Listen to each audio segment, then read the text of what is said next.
Hello friends, എന്തൊക്കെയുണ്ട് വിശേഷം? ഇന്നൊരു വെറൈറ്റി വീഡിയോ ആയിട്ടാട്ടോ വന്നിട്ടുള്ളത്. കർക്കിടക മാസമൊക്കെ അല്ലേ, അപ്പോൾ നമുക്ക് ഒരു വെറൈറ്റി ആയിട്ടൊരു പത്തിലത്തോരൻ വെച്ചാലോ? ഈ പത്തിലത്തോരൻ എന്ന പേര് പോലെ തന്നെ ഇതിൽ 10 ഇലകൾ വേണം. അപ്പോൾ ഏതൊക്കെ ഇലകളാണ് ഇതിന് വേണ്ടതെന്നും ഇതെങ്ങനെ ഉണ്ടാക്കുക എന്നുള്ളതും നമുക്ക് നോക്കിയാലോ?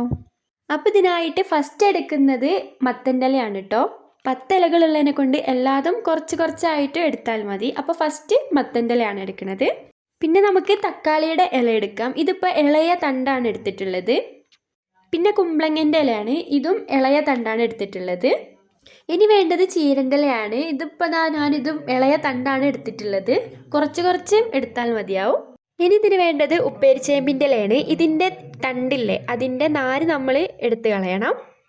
ഇനി കടുമുടുങ്ങൻ്റെ ഇലയാണ് വേണ്ടത്. ഇതിന് ചിലവർ കാട്ടുതക്കാളി എന്ന് പറയും. അപ്പോൾ ഇതും കുറച്ചെടുക്കണം.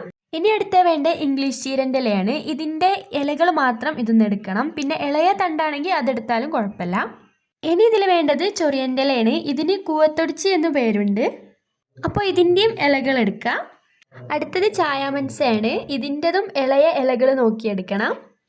ഇനി ലാസ്റ്റായിട്ട് വേണ്ടത് മുരിങ്ങയിലയാണ്. ഇത് കുറച്ചെടുത്താൽ മതി, ഒരു 2 തണ്ടൊക്കെ എടുത്താൽ മതി. അപ്പോൾ അങ്ങനെ 10 ഇലകൾ അയക്കുന്നതിന് ഇതെങ്ങനെ വെക്കാൻ നോക്കാം. അതിനായിട്ടൊരു മിക്സിയുടെ ജാറെടുത്ത് അതിലേക്ക് ഒരു 1/4 കപ്പ് തേങ്ങ ചിരകിയതിടാം. അതിലേക്ക് പിന്നെ ഒരു 3 ചെറിയ അല്ലി വെളുത്തുള്ളിയും പിന്നെ എരിവിനനുസരിച്ച് കാന്താരി ഇട്ട് കൊടുക്കാം. ഇതൊന്ന് ചെറുതായിട്ടൊന്ന് ചതച്ചെടുക്കാം. അങ്ങനെ നമ്മുടെ ഇലകൾ ഇതാ എല്ലാം ഇവിടെ നല്ല കഴുകി വൃത്തിയാക്കി അരിഞ്ഞു വെച്ചിട്ടുണ്ട്. ഇനി ഇതൊരു ചട്ടിയിലേക്ക് മാറ്റി നമുക്ക് ഫ്ലെയിം ഓണാക്കാം. ഇതിലേക്ക് ഇനി ആവശ്യത്തിന് ഉപ്പിട്ട് കൊടുക്കാം. കുറച്ച് ഉപ്പ് ആദ്യം ഇട്ട് കൊടുത്താൽ മതിട്ടോ. കുറച്ച് കഴിയുമ്പോൾ ഇത് ഇലകൾ പെട്ടെന്ന് താഴ്ന്നു പോവും. അപ്പം നമ്മൾ ആദ്യം കുറച്ച് ഉപ്പിട്ട് കൊടുത്തിട്ട് നോക്കിയിട്ട് പിന്നെ ഇടാം. ഇനി ഇത് മൂടി വെച്ച് ഒന്ന് ചെറുതായിട്ടൊന്ന് വേവുന്നത് വരെ വെക്കാം.